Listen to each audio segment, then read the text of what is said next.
अज तक असी वितर गलत ही पढ़ते आए हैं। और गैर आलिम जब वाज करना शुरू करता है तो फिर बेशुमार बोंगियाँ भी वो मारते हैं, कुरान मजीद की आयात और हदीस का गलत माना मफहूम वो लेते हैं और लोग जो है वो परेशान हो जाते हैं वीडियोज़ देख कर।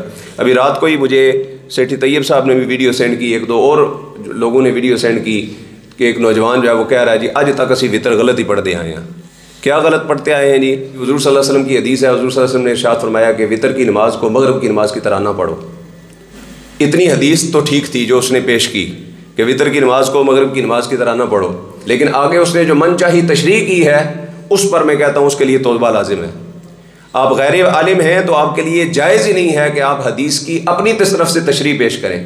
इसलिए गैर आलिम का वाज करना आला हज़रत ने हराम लिखा है कि गैर आलिम को पता नहीं है, उसकी नज़र में दूसरी हदीसें हैं ही नहीं, उसने एक हदीस को देखा उसका मतलब जो है वो गलत बता दिया कि हुज़ूर ने इरशाद फरमाया कि जो वितर हैं उनको मगरिब की नमाज की तरह ना पढ़ो, यानी इलादा करो। तो वो माना मफहूम क्या बता रहा है?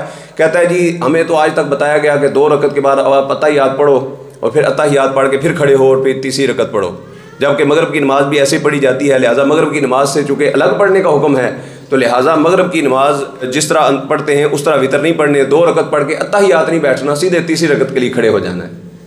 अब उस बंदे की नज़र में हुजूर के वो हदीस नहीं है जिनमें हुजूर सल्लल्लाहु अलैहि वसल्लम ने हर 2 रकत के बाद कादे को वाजिब करार दिया है।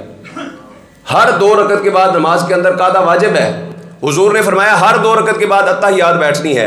यही वजह है कि जब आप मगरिब की नमाज में तीसरी रकत में इमाम के साथ मिलते हैं और तीसरी रकत आप इमाम के साथ पढ़ते हैं तो अब आपने सलाम फेरने के बाद जब खड़े होना है तो 1 रकत पढ़ के आपने बैठ जाना है, इसलिए कि तादाद के एतबार से आपकी 2 रकतें अदा हो चुकी हैं, एक इमाम के साथ और एक आपने बाद में अदा की। अगरचे वो पहली रकत अदा करते हैं आप तरतीब के एतबार से, लेकिन तादाद के एतबार से 2 हो गई तो अब 1 रकत पढ़ के आप अत्तहियात बैठेंगे, अब्दुहु व रसूलु तक पढ़ के फिर खड़े होंगे, फिर 1 रकत पढ़ेंगे और फिर आप कादा करेंगे और अत्तहियात पढ़ के नमाज को मुकम्मल कर लेंगे।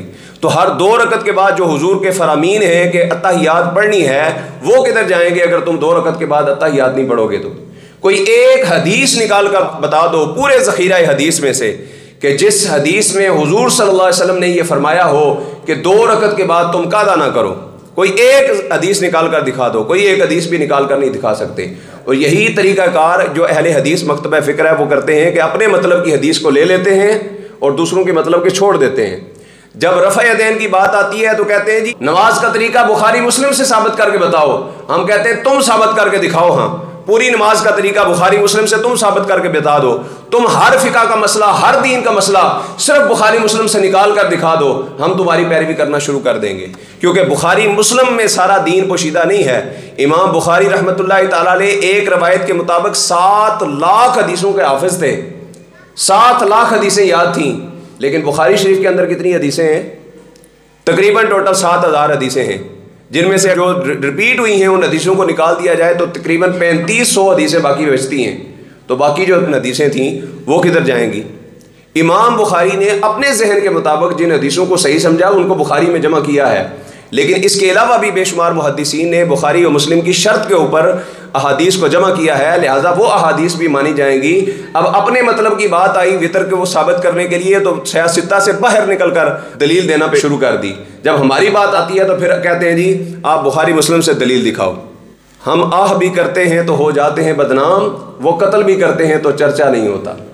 बात यह है कि अपनी बात को साबित करने के लिए जिधर से मर्जी दलीलें निकाल कर ले आओ। अगर उसने ये माना मुराद लिया है कि हुजूर सल्लल्लाहु अलैहि वसल्लम ने इरशाद फरमाया कि वितर को मगरिब की नमाज की तरह ना पढ़ो तो मतलब ये है कि 2 के बाद कादा ना करो, तो उसने इसका सही माना मुराद क्यों नहीं लिया? अगर ये माना मुराद लेंगे तो हुजूर की बेशुमार हदीसों की मुखालफत हो जाएगी जिनमें मौजूद है कि हुजूर सल्लल्लाहु अलैहि वसल्लम ने 3 रकात नमाज वितर एक सलाम के साथ 2 कादों के साथ हुजूर सल्लल्लाहु अलैहि वसल्लम ने पढ़ी है। और फिर हुजूर सल्लल्लाहु अलैहि वसल्लम की उन हदीस की मुखालफत के लिए ये हदीस आप बयान करेंगे तो ज़ख़ीरा अहादीस पर एतराज़ आ जाएगा। लिहाजा इसका सही माना यह बनता है हुजूर सल्लल्लाहु अलैहि वसल्लम ने इरशाद फरमाया वितर की नमाज को मगरिब की नमाज से जुदा पढ़ो, मगरिब की तरह ना पढ़ो। मगरिब की नमाज की तीसरी रकत के अंदर आप सूरह फातिहा पढ़ते हैं, सूरत नहीं मिलाते। इमाम अगर जमात के साथ पढ़ते हैं तो किरात नहीं करता, वो आहिस्ता से सिर्फ सूरह फातिहा पढ़ता है और रुकू में चला जाता है। लिहाजा वितर को जुदा करो। मगरिब की नमाज में तीसरी रकत में सूरत नहीं पढ़ते, लिहाजा वितर की नमाज के अंदर तीसरी रकत में सूरह फातिहा के बाद सूरत भी पढ़ा करो। आखो सुभान अल्लाह। उनकी इस हदीस का दूसरा माना मफहूम ये बनता है कि हुज़ूर ने फरमाया कि वितर की नमाज को मगरिब की नमाज से जुदा करो। मगरिब की नमाज के अंदर तीसरी रकत में सूरह फातिहा के बाद रुकू में चले जाते हो, और वितर की नमाज में तीसरी रकत में सूरह फातिहा और सूरत पढ़ के अल्लाहु अकबर कह के दुआए कुनूत पढ़ो, दुआ पढ़ो, और फिर उस नमाज को इससे मुमताज़ कर दो, जुदा कर दो। माना ये बनता था, लेकिन बस वो अपनी तरफ से एक माना बयान किया गया और लोगों को जो है वो टेंशन और परेशानी का शिकार कर दिया गया।